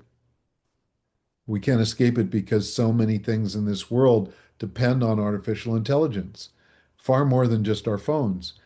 So we need to be aware, we need to be responsible.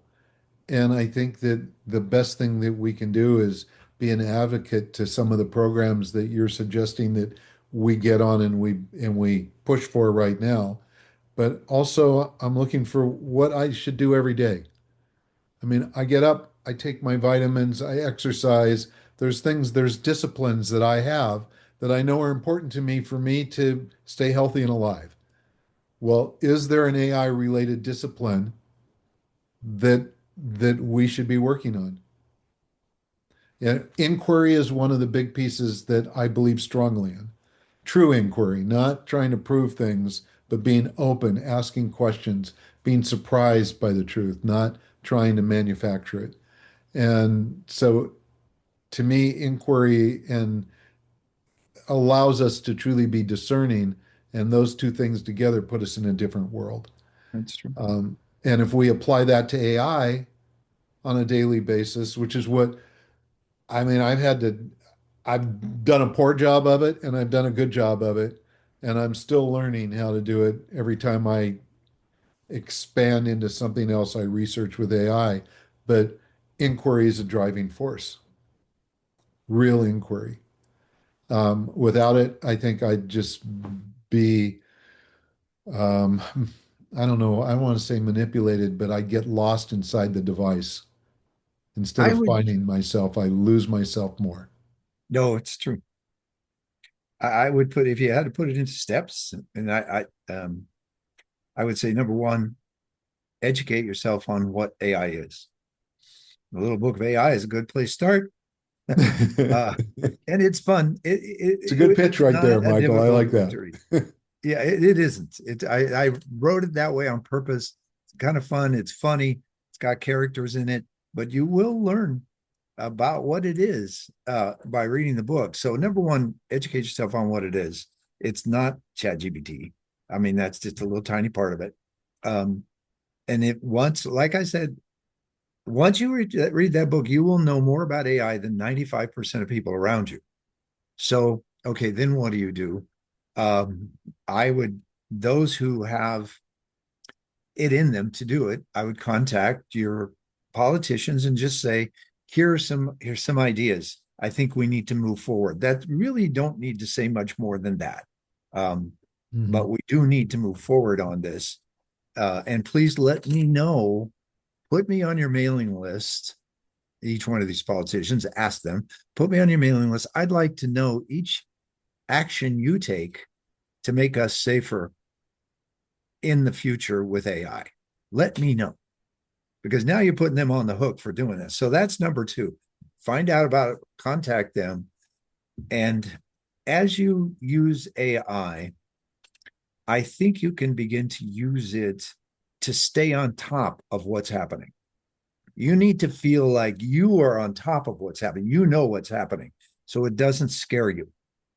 Okay. And So that's third thing to keep the information flowing. Fourth, talk about it with your friends. Get them over their fear because they almost all have fear and they don't want to talk about it. Find a funny way, a funny story to talk to them about it. Invite them in the way I've invited people in this book. It's a coffee shop. It's easy. Hey, I did this. I found out about that.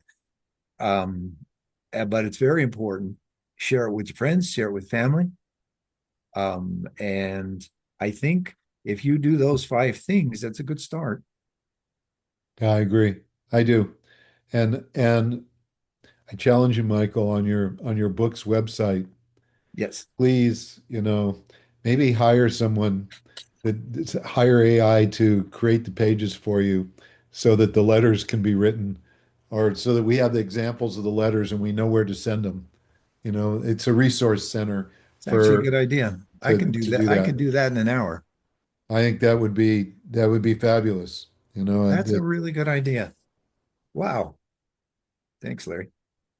As always, our well, discussions come, there's some good stuff comes out of them. yeah, I Always. really, really want to thank you for writing this book, the way you've written it. And I truly appreciate the conversation. I hope this is insightful for people that have listened to it. What I get is the future of AI is here. We're touching the toes, and it's a much bigger thing, which is frightening, and I think kind of frightening in an exciting way. We can be courageous around it if we're also responsible around it. And this book, I think, gives us an opportunity to step into that level of responsibility for ourselves and for the collective. So thank you, Michael, very much. Appreciate it. I think you just nailed it. You said it perfectly. Thanks, Larry. Folks, this will be out on, you'll be able to find this on Substack. It'll be going out to my mailing list, and we'll be putting this up on other streaming sites. It'll be up on YouTube, so you'll have a chance to share this with other people. Please do so. Thank you. And go get the book. It's at Amazon. Go get the book.